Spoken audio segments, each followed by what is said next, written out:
Evangelio según San Lucas, capítulo número 8. El Evangelio según San Lucas, capítulo 8, a partir del versículo número 40. Pero vamos a hacer una pausa porque en este pasaje trae dos enseñanzas, dos historias, pero solamente nos vamos a ocupar de una. Entonces vamos a leer del 40 al el 40 y el 40 al 43 y después del 46, del 47 al 56. Bueno, miren, de todas maneras búsquenlo, yo hago la lectura y ustedes lo siguen con su vista porque si no nos vamos a perder aquí, porque realmente no quiero tocar el caso de la mujer enferma de flujo, porque ya fue el día de la mujer, porque ya fue el día de la mamá, porque como dirían por ahí, ya chole con las mujeres.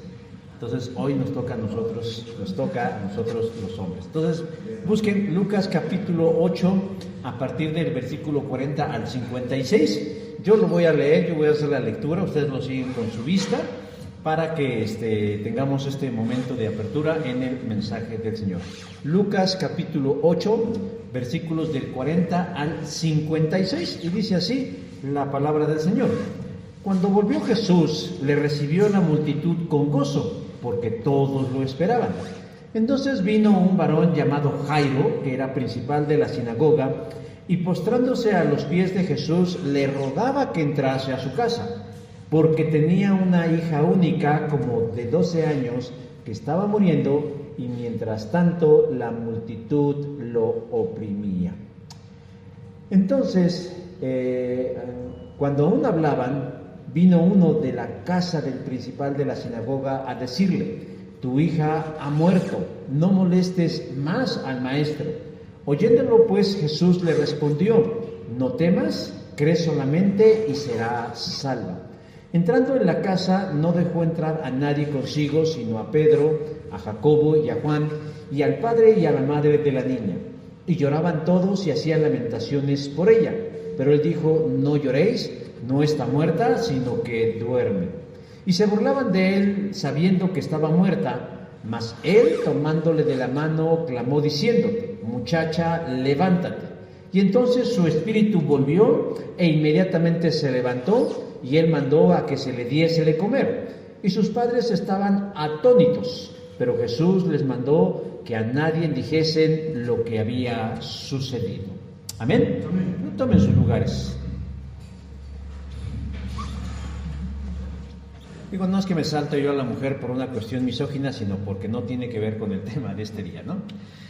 Científicos japoneses y coreanos han creado un ratón huérfano de padre, sin utilizar esperma, como una hazaña reproductiva semejante al nacimiento de la oveja Dolly allá por 1996. Algunos tal vez ni siquiera habían nacido, que fue el primer mamífero clonado del mundo. Abejas, hormigas, pulgas, algunos peces y reptiles se reproducen sin tener relaciones sexuales entre un macho y una hembra, y lo hacen a través de un proceso llamado partenogénesis. Pero la creación de un mamífero vivo de padres con el mismo sexo se consideraba algo imposible hasta ahora.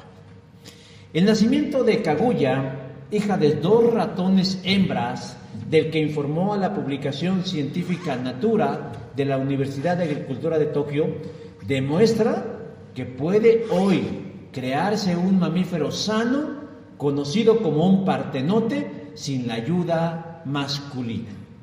Este trabajo demostró que con la clonación es posible otra forma asexual de reproducción en ratones y quizás en otros mamíferos. Así lo dijo Simón Bess de la Organización de la Industria de Biotecnología. Sin embargo, todavía tienen que resolver algunos detalles de la participación masculina en la división celular, por lo que todavía resulta imprescindible la presencia de un papa. Parece ser que el sueño de algunas mujeres, particularmente feministas radicales y aquellas que han tenido una mala experiencia con su papá, está por convertirse en una realidad. Prescindir del varón. Y no solo para la crianza de sus bendiciones, sino para incluso poder procrearlos. Esto puede parecernos extremo, pero existen grupos de mujeres que darían lo que fuera por desaparecer a aquel con el que concibieron a sus hijos o aquellos quienes fueron sus padres. Y los ha llevado a desarrollar un tipo de fobia hacia lo masculino. Las mujeres que han desarrollado esa misandria, que es decir, el equivalente a la misoginia de los hombres hacia las mujeres y de las mujeres a los hombres se llama misandria o misandria, han desarrollado un controvertido trastorno conocido como alienación parental, que consiste básicamente en descalificar delante de sus hijos la figura paterna, convirtiéndolos en sus aliados, menospreciando al autor de sus días. Todavía falta mucho por estudiar en qué consiste la alienación parental, pero lo que hasta hoy se sabe es que la alienación parental repercute en el sano desarrollo de los niños y puede tener un efecto de rebote en esos niños que a la vez se manifiesta hacia la madre que los condicionó. La alienación parental puede darse en dos sentidos: de la madre a los hijos para que rechacen al padre, pero también un padre puede darlo para que sus hijos rechacen a su madre. En este cuento de papá y mamá hay muchas vertientes, y contrario a lo que el discurso feminista grita abajo el patriarcado, parece que el patriarcado no es tan influyente como dicen, sino más bien existe un matriarcado subliminal pero dominante que es el que gobierna la familia. Porque aunque parezca broma, lo cierto es que la figura de los padres en el núcleo familiar está muy desdibujada, tan desdibujada que algunos sufren el síndrome de la paloma, que es andar de migajeros suplicándole a sus hijos y suplicándoles a la mamá de sus hijos que le echen siquiera un pedazo de atención. Pero lo cierto es que los discursos progresistas de hoy en día siguen contribuyendo a desdibujar al varón frente a la mujer. Es más, ya no buscan siquiera nuevas masculinidades, sino más bien buscan feminizarlo. Ahora, tampoco vamos a negar algo que es evidente, que como hombres y que como padres, muchos no han estado a la altura de las circunstancias. Es decir, no han dejado un buen precedente para con sus hijos, ni tampoco para quienes fueron sus mujeres. Abandonos, abusos, violencia, insensibilidad o indolencia, etc. Pero yo no quiero lavarle la cara a nadie, pero si tuviéramos que conceder un poquito del beneficio de la duda hacia los hombres, tenemos que reconocer que a nadie de los hombres se nos enseña a ser papás. Y esa no es una justificación, sino más bien es un llamado a la comprensión. Pero el Evangelio, la palabra Evangelio significa buenas noticias.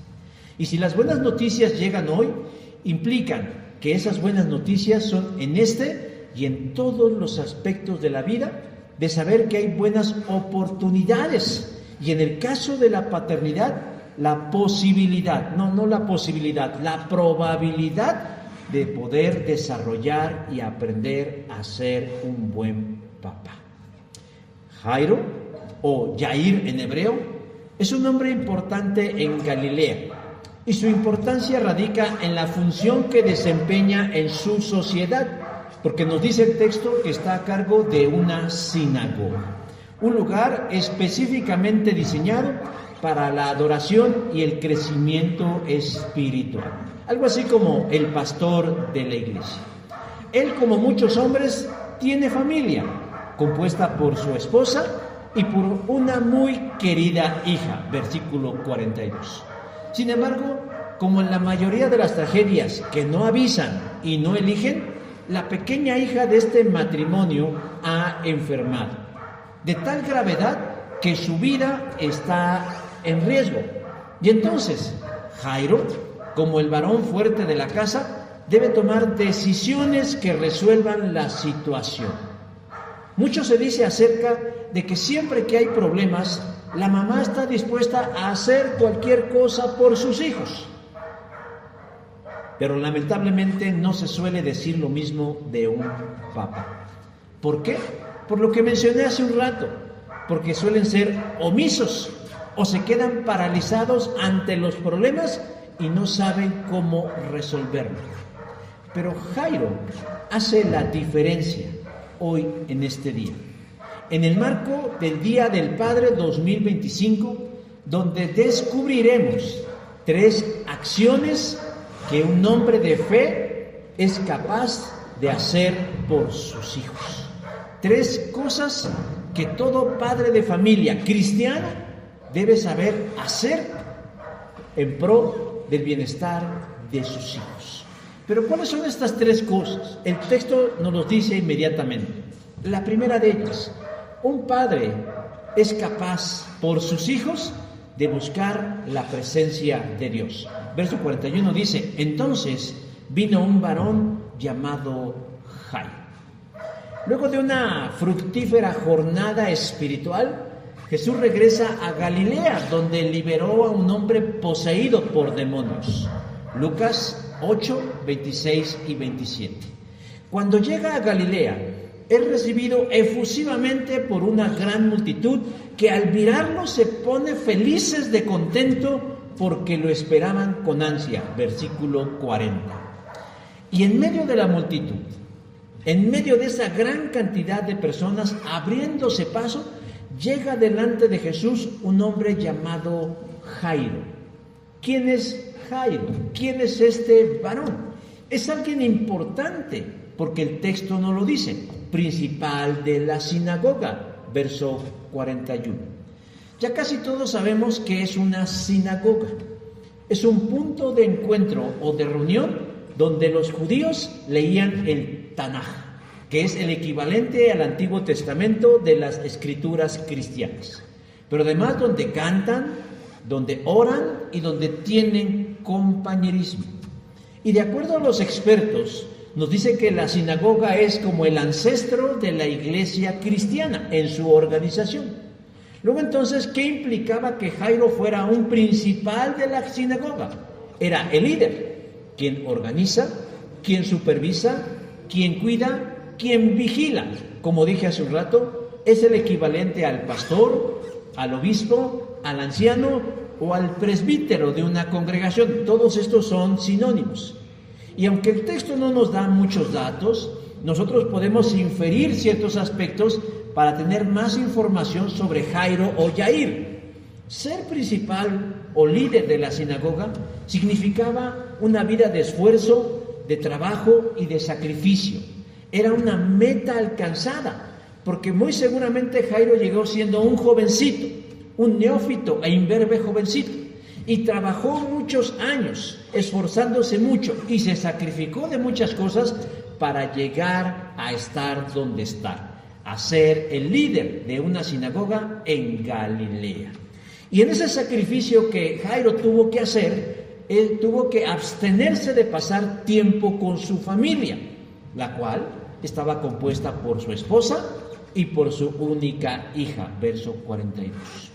Dejar a su hija por su trabajo no fue abandono, no fue algo que él hizo con gusto o con agrado, sino fue un esfuerzo o un sacrificio, como suele suceder en muchos casos y en muchas familias, en donde inclusive la mamá se ve la necesidad de tener que dejar a sus hijos para salir a buscar el sustento. Pero eso es algo más reciente. En el caso de los hombres, siempre, desde el principio de la historia, siempre hemos tenido que prescindir de pasar tiempo con nuestras familias a buscar todo aquello que nuestra familia necesita. ¿Cuánto daríamos muchos hombres por quedarnos en nuestra casa a disfrutar de nuestros pequeños y mirarlos crecer? Eso ha sido un privilegio que las madres han tenido siempre. Jairo ha llegado a la meta de su carrera laboral. Es el líder de una sinagoga. Y es probable que ser el líder de una sinagoga le haya servido para abrirse paso entre la multitud y poder acercarse a Jesús con facilidad. Pero la pregunta es, ¿para qué busca a Jesús? No sabemos si Jairo ya conocía personalmente a Jesús, pero para aquellos fans de la serie The Chosen o Los Elegidos, ahí dicen que ya se conocían. Pero solo quiero decirles que la serie The Chosen, que puede ser muy emotiva y que puede mover los sentimientos, tiene muchos errores y libertades literarias que nos pueden confundir. Pero si nosotros vamos al texto, nosotros no podemos saber si Jesús y Jairo ya se conocían. Lo que sí podemos suponer es que Jairo ya había escuchado de Jesús. Algo había escuchado de Jesús y sabía que ir a Jesús implicaba una oportunidad para resolver el problema por el cual estaba viviendo. Una alternativa para ayudar a resolver la situación de su hija gravemente enferma, que por cierto está a punto de morir. En la mayoría de las familias, es la mamá quien está al pendiente de lo que sucede con los hijos. Es la que los inscribe a la escuela, es la que los lleva al doctor, es la que platica por su día, mientras que a los padres nos ha correspondido salir a cazar los mamuts para llevar la comida a la mesa. La ausencia de un padre, en muchos de los casos, no estoy generalizando, pero en muchos de los casos, no ha sido por gusto, sino por necesidad. Pero hoy en día, ese esfuerzo y ese sacrificio y ese trabajo es menospreciado por muchos, pensando que para uno es muy sencillo dejar a su familia por irse a trabajar.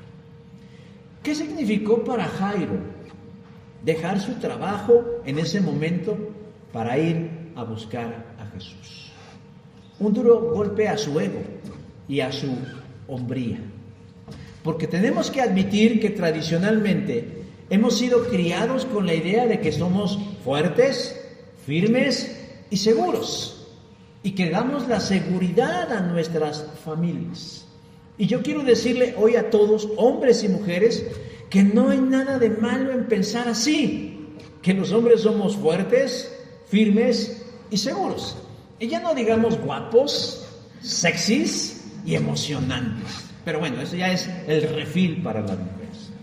Pero esta actitud de ser el fuerte, el firme y el seguro puede llegar a convertirse en un problema cuando creemos que somos infalibles e invencibles y que solo cargamos sobre nuestras espaldas el mundo y tal vez el universo.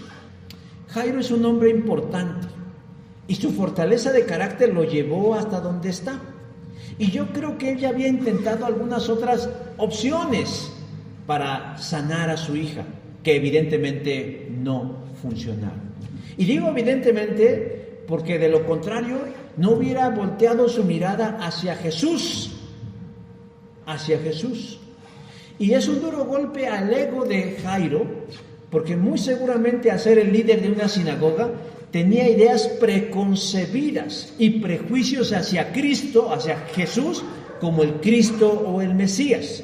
Porque él tenía como su idea de que el Mesías era un líder social, militar, político, y este Jesús no cumplía los estándares del Mesías israelita.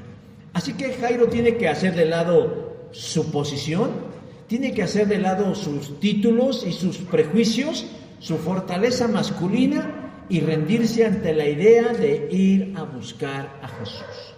Y de esto, mis hermanos, no nos podemos esconder, Porque a veces nuestras esposas nos tienen que decir que hagamos algo y nosotros nos negamos en un acto de soberbia diciendo, no, yo puedo solo, yo puedo solo, yo puedo solo. Pero a veces tenemos que abatir la arrogancia y admitir que necesitamos una ayuda. Y en este caso, Jairo tuvo que admitir, reconocer que necesitaba la ayuda de Jesús. Y por tanto, encaminó sus pasos, pasó de la decisión mental a la acción, encaminando sus pasos, sumergiéndose en un mar de gente para poder llegar delante de Jesús. Inmerso en el relato que estamos leyendo está el de una mujer enferma de flujo, una anónima como muchas, que tiene también un problema de salud de 12 años, la misma edad de la niña de Jairo, que ha vivido agobiada por ese mal que no la ha matado, pero que ha vivido un infierno, que cuando ve a Jesús entiende que tiene un chance para sanarse. Y a diferencia de Jairo, ella no se abre paso entre la multitud para que Jesús la vea, sino que secretamente, confiando en que tocando únicamente el borde de su manto, ella quedará sana. Versículo 44. Y efectivamente, tocó el manto de Jesús y quedó sanada. ¿Saben que este evento de la sanidad de la mujer añade aflicción al corazón de Jairo? ¿Por qué digo esto? Porque Jairo llega delante de Jesús a poner una necesidad en sus manos. Y adelantándonos al análisis, Jesús accede a ir con Jairo. Y en eso está cuando es interrumpido por esta mujer, quien hace que poder salga de Jesús para ser sanado. En ese momento la actitud de la mujer añade aflicción a Jairo porque está perdiendo tiempo valioso, ocupado en una desconocida, cuando podría estar dedicando ese tiempo a ir a sanar a su hija. Pero en la voluntad de Dios nada es inútil y nada es estéril. Todo esto sirve para fortalecer la fe y la paciencia en Jairo, que necesita a Dios. Hermanos, las iglesias están abarrotadas de mujeres. Son la primera fuerza de la iglesia. Y aún así, hay quienes las consideran ciudadanas de segunda en el reino de Dios. Son las madres las primeras que corren al médico o con la comadre cuando su hijo está enfermo. Mientras que los hombres a veces solo nos estresamos y no sabemos qué hacer. Pero si ustedes notan en el relato, se darán cuenta que ahí no está la madre presente, sino está un hombre, un padre de familia, abriendo entre codazos y pellizcos brecha a todos nosotros para vernos reflejados en él, para no sentirnos menos hombre ante la realidad de que debemos buscar a Jesús cuando necesitemos ayuda. Cuando no podamos, cuando nuestras fuerzas no den más, sobre todo en relación de nuestras familias, que busquemos el rostro de Jesús. Lo segundo que hace Jairo no solo es ir a buscar a Jesús, no solo es de, bueno, Jesús, ya estoy aquí, ¿no? Sino que un padre es capaz de humillarse ante la presencia de Jesús. Versículo 41 dice, y postrándose a los pies de Jesús, le rogaba. Van juntos los dos puntos. Jairo, siendo el principal de la sinagoga, como dije, tuvo que dejar de lado sus credenciales, sus medallas, para ir a buscar a Jesús. Y una vez que está delante de la presencia de Jesús, Jairo muestra una actitud que desconcertó seguramente a todos los presentes. Jairo se abre paso entre la multitud, contrario a la mujer enferma de flujo, y entre empujones y empeñones llega delante del Cristo. Y ya frente a él toma una decisión desconcertante.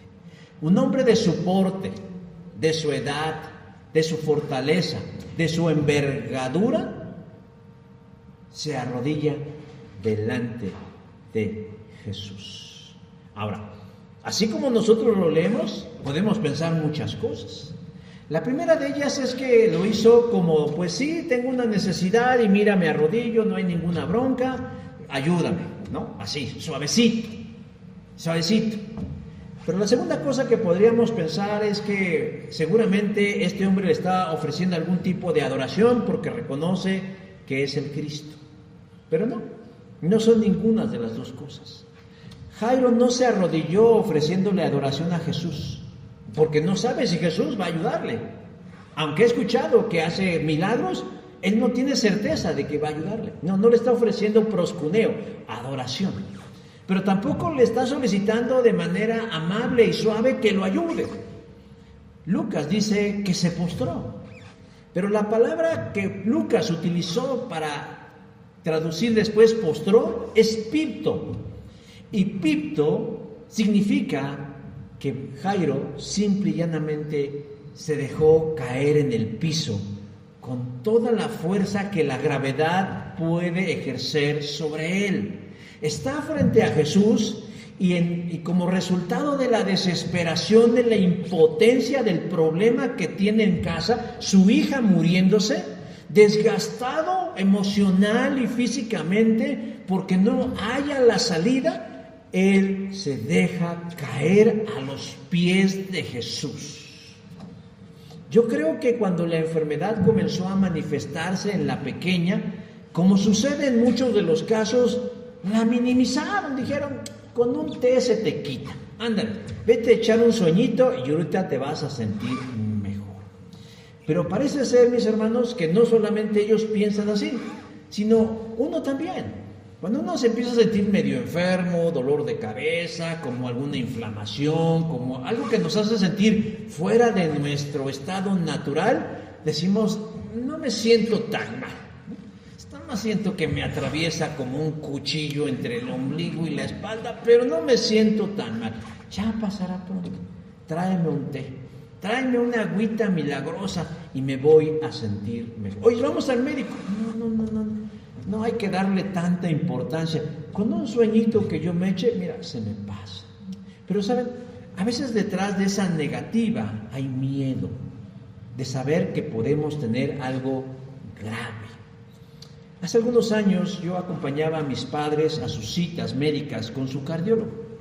Y mi papá siempre ha sido un hombre reacio a ir al doctor. Y en un momento de sinceridad me dijo, ¿por qué no le gustaba ir al médico? Y así, a bocajarro me dijo, no me gusta ir al médico porque, ¿qué tal que me diga que tengo algo grave?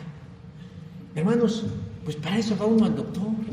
Uno no va al doctor cuando se siente uno bien. Uno no va al médico con el especialista cuando uno se siente mejor. Al contrario, es cuando uno se siente mal. Es cuando uno se siente enfermo. Y yo creo que la niña comenzó a enfermar. Y seguramente le empezaron a dar remedios caseros. Pero conforme pasaron los días, y tal vez las semanas, y no sabemos si los meses, el caso se fue agravando y agravando. Y entonces probablemente lo llevaron a un lugar, no sé, a un médico, no sé cómo les llamarían en ese momento, pero no mejoraba y se agravaba más al punto que su vida está en riesgo. Y es cuando el enorme cargo que ostenta Jairo como principal de la sinagoga pasa a segundo plano. Y entonces toma la decisión de ir, en primer lugar, ya vimos, a buscar a Jesús. Y lo segundo que hace es dejar de lado cualquier autoayuda y lanzarse literalmente a los pies de Jesús para suplicarle que vaya y que sane a su hija. Paracaleo es la palabra griega que utilizó Lucas para decirnos que clamó con insistencia, con desesperación. Había llegado al límite de sus capacidades y de sus fuerzas allí delante de Jesús. Y con gran impotencia cede en fe a Jesús, pidiéndole que le ayude, implorándole con gemidos que atienda a su clamor. Hermanos, Cuando un padre de familia, y aunque las mujeres o la sociedad lo ponga en duda, cuando un hijo de un padre responsable, capaz de todo, enferma, no hay títulos, logros u hombría, sino un corazón paternal que se quebranta y gime por ayuda. No es un constructo social, hermanos, pero los hombres guardamos nuestras emociones bajo un estoicismo brutal que las mujeres no pueden entender. Pero el que no demostremos lo que sentimos no significa que no las tengamos.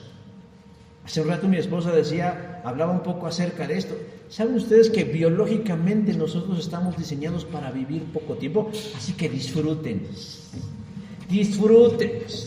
gócenos, consiéntanos, pasénnos, tráiganos aquí, porque no les vamos a ir muy pronto. Las mujeres pueden vivir en un promedio de 70, 80. Ustedes van a ver en las casas de las culturas, el 98% de las personas que están ahí son mujeres. Y un remanente ahí nada más para no dejar mal al gremio masculino, 2, 3 viejitos. Porque estamos diseñados así, para morirnos pronto. Nosotros cumplimos nuestro ciclo de vida cuando tenemos hijos y cuando nuestros hijos ya pueden valerse. Entonces nosotros ya no servimos para nada, más que para dar lata y para darle asco a la gente. Entonces, pues, ¿qué hacemos? Pues mejor nos morimos, ¿verdad? Para que lloren, para que sientan lo que es la ausencia. Pero así estamos diseñados.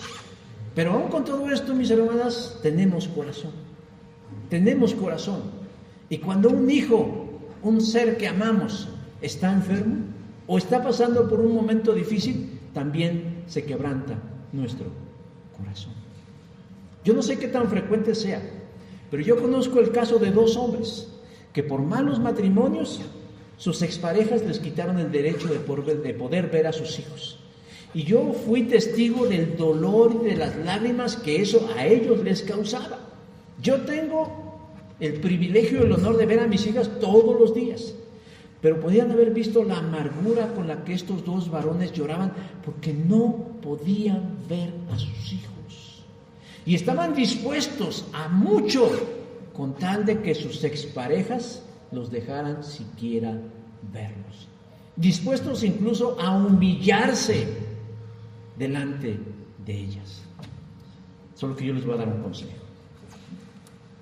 Hay que saber ante quién hay que humillarse. Porque no nos vamos a humillar ante cualquiera. No hay que ser palomas, o sea, migajeros. Si vamos a humillarnos y si vamos a doblarle la rodilla y si vamos a caer como Jairo al piso, pues que sea delante de Jesús, que sea delante de Dios. Porque humillarnos delante de Dios siempre trae una respuesta. Antes de terminar, yo quiero precisar que Dios no espera que estemos en un punto de humillación total para hacernos caso, no. Más bien nosotros a veces nos esperamos hasta estar ya al límite de nuestras fuerzas para buscar a Dios. Es nuestra soberbia en nuestra mente y en nuestro corazón lo que nos lleva muchas veces a llegar hasta este punto de quiebre. Pero un papá que ama a sus hijos estará dispuesto a echarse a los pies de Cristo, dejando de lado toda su autosuficiencia con tal de lograr que Dios lo mire en su problema y también lo ayude. Y la tercera cosa, mis hermanos, que un padre debe ser capaz de hacer por sus hijos, además de buscar a Jesús, de echarse a los pies de Jesús, es de llevar a Jesús a su casa. Versículo 51, y entrando en la casa, Jesús ve y escucha el clamor de Jairo y decide ir con él a su casa. Pero recordemos que está en medio de una gran multitud. Está, ¿cómo se llama esta calle? Está en el Eje Central y Juárez. Así, ¿sí han estado en ese punto? En el Eje Central, ahí donde está Bellas Artes, está la Alameda, está ahí Bellas Artes y aquí está la Torre Latinoamericana.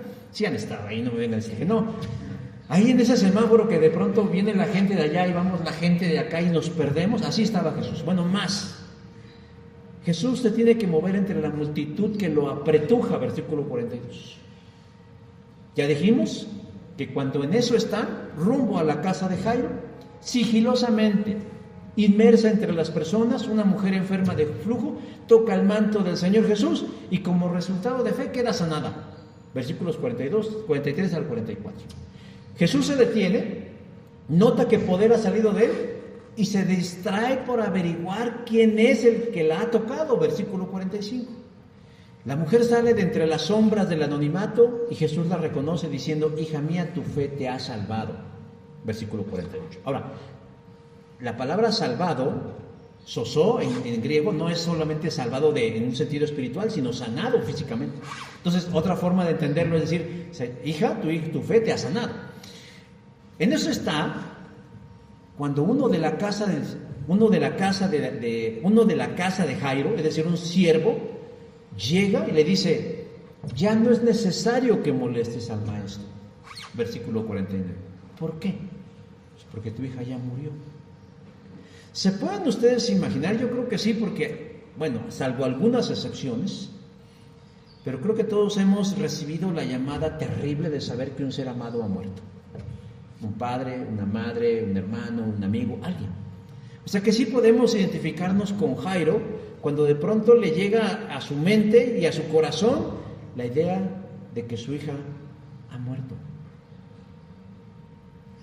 Empaticemos un poco con él y recuerda ese momento. Sentimos que el mundo se nos viene encima y sentimos que la tierra se abre para tragarnos, porque lo más preciado que él tenía se ha ido. ¿Y saben qué? Y él no estuvo allí para sostener su mano. Y pudo haber pensado: si esta mujer no le hubiera quitado el tiempo al Señor con sus cosas, mi hija tendría un chance. Él ya había invitado a Jesús a ir a su casa. Ya iban rumbo allá, pero algo interrumpió. Y no estoy diciendo que en verdad la niña se haya muerto por eso, pero pensemos en que en el corazón de Jairo se pudo haber gestado esa situación. Pero aún así, una visita de Jesús nunca se desperdicia. Tan solo un capítulo antes, en este mismo evangelio, encontramos el caso de otro enfermo, un siervo de un centurión romano que también está enfermo, que le pidió a Jesús que fuera a su casa para que lo sanara, y Jesús accedió. Lucas capítulo 7, versículo 6. Y que ya en el camino el centurión le manda un segundo mensaje por WhatsApp diciéndole: Jesús, no es necesario que vengas hasta mi casa, porque reconozco que tienes la autoridad y el poder suficiente para sanar, sin importar si estás en el lugar o no, porque todo se sujeta a tu voz y a tu mando. El centurión entendía esto y lo dice: yo soy un hombre sujeto a autoridad y entiendo que tú tienes autoridad sobre el universo, sobre la vida y sobre la muerte. Y si tú dices allí donde estás parado, sana, sana. Y si tú dices muere, muere. Y reconoce que Jesús es Dios. Donde quiera que esté Jesús, Él podía sanar. Y lo hace sin necesidad de estar físicamente presente. Lucas 7, del 6 al 10. ¿Tendría más fe este centurión gentil que un judío principal de una sinagoga?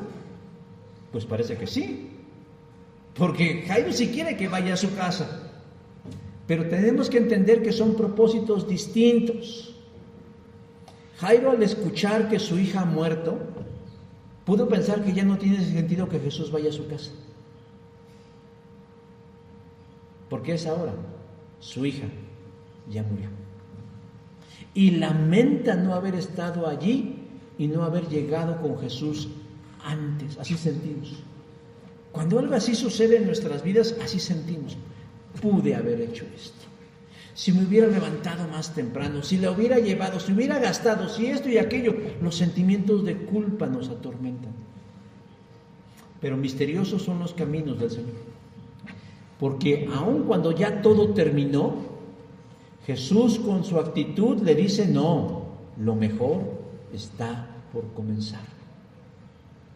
Pues no se queda ahí tocándole el hombro a Jairo, consolándolo, diciendo lo siento mucho, sino que insiste en que vayan a su casa Y lo hace con las siguientes palabras: no tengas miedo, confía en mí y ella se pondrá bien. Versículo 50. Parecen palabras sin sentido para la mente racional de alguien. ¿Que Jesús no escuchó que la niña ya se murió? No obstante, Jairo es capaz de todo por sus hijos y se anima a creer confiando en que llevando a Jesús algo puede suceder. Llegan a su casa. ¿Y qué es lo que encuentran en su casa? Un cuadro desolador. Lloronas y cantores. Gente llorando y gente cantando, entonando cánticos de lamento. Jesús manda a sacar a todo aquel que no sea parte de la familia y decide quedarse en la habitación donde yace el cuerpo de la niña inerte, solamente con su padre, con su madre y sus 3 más cercanos colaboradores, Pedro, Juan y Jacobo, versículo 51. Y ahí entonces Jesús toma la mano de la niña y le habla como si estuviera viva. Fuertemente le dice: niña, levántate, versículo 54.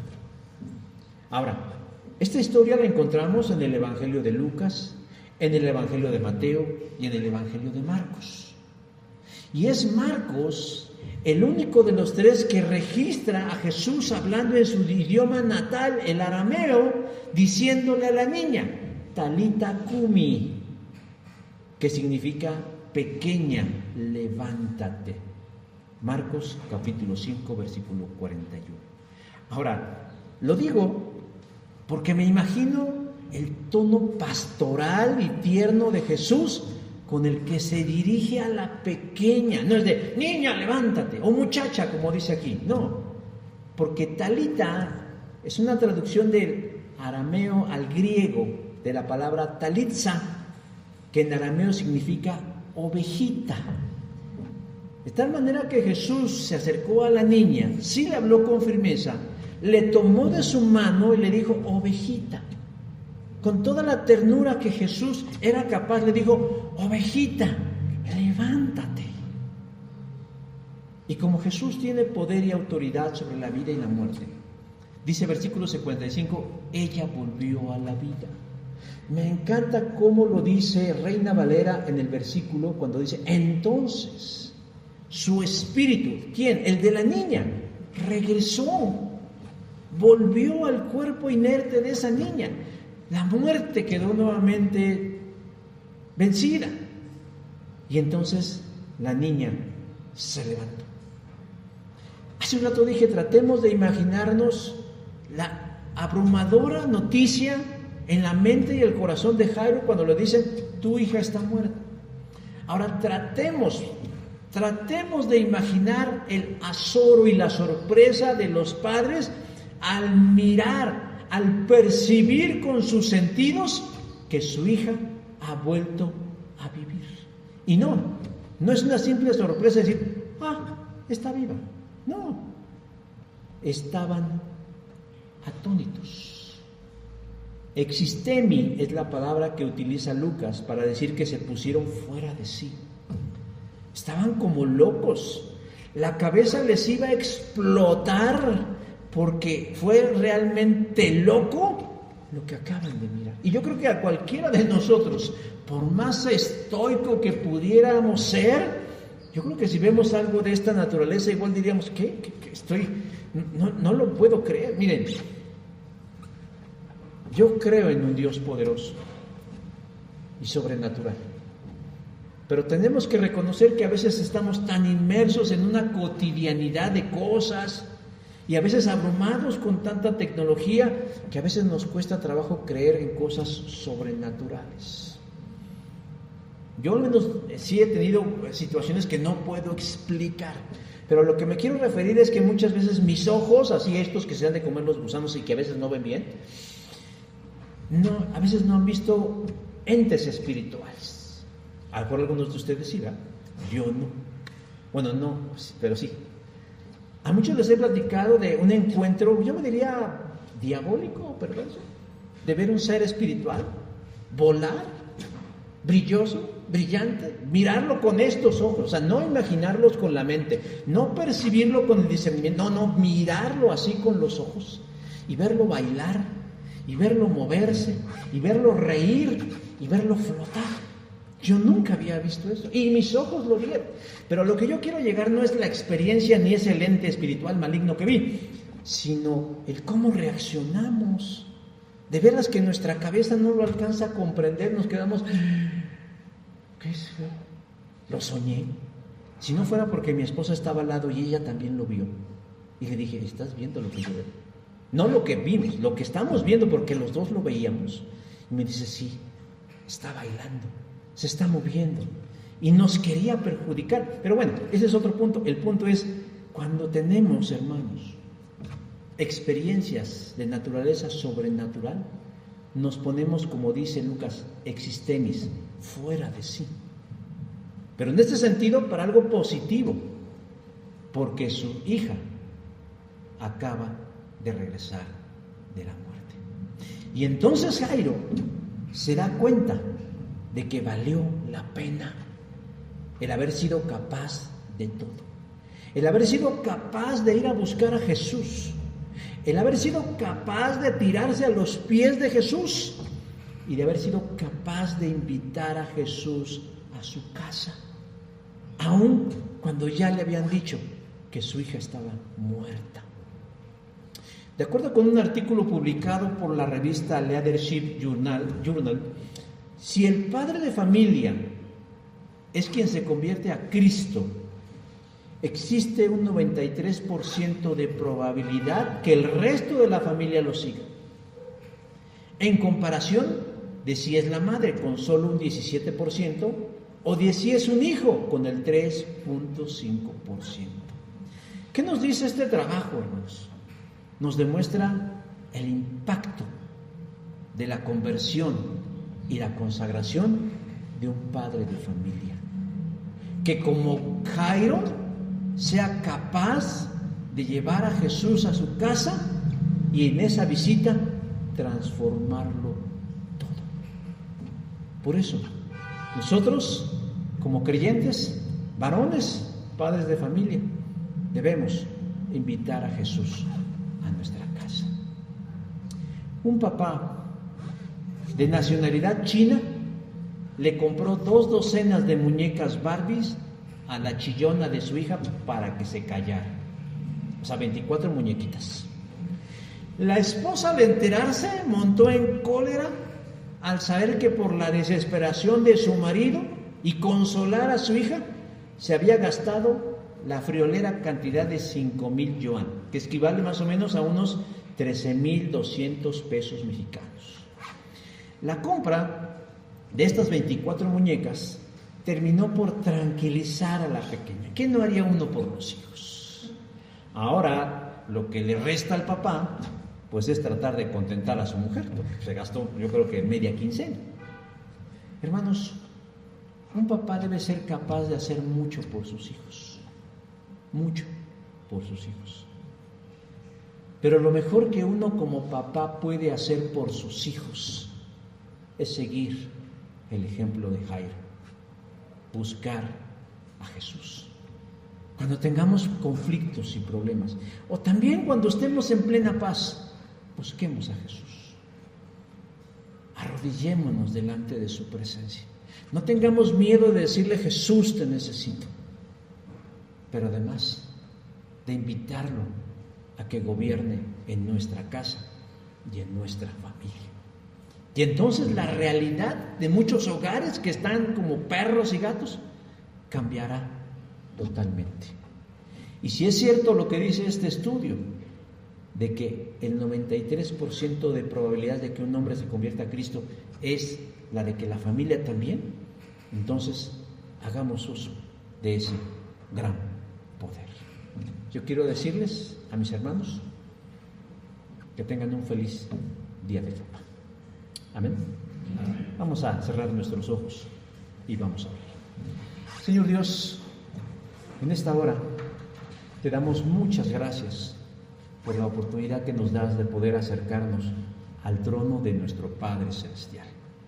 porque te miramos como eso, Señor, como nuestro Padre, como el autor de nuestros días. Te bendecimos, te glorificamos, te exaltamos, oh poderoso Dios.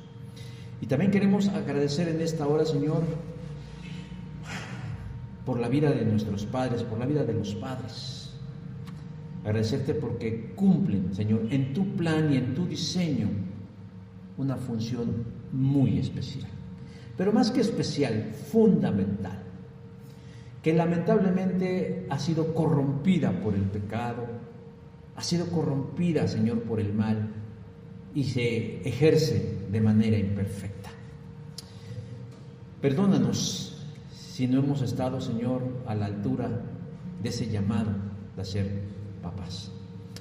Pero hoy queremos mirarnos a través de los ojos de Jairo, Señor, y empatizar con él porque entendemos su dolor y entendemos su angustia. Porque también quienes somos padres sabemos y entendemos lo que es que un hijo, una hija, esté en problemas. Y que a veces no sabemos qué hacer ni cómo actuar. Que a veces repetimos lo que aprendimos de nuestros ancestros o de lo que la sociedad nos dice que debemos hacer. Pero hoy tú nos has dicho de forma muy clara qué es lo que debemos hacer.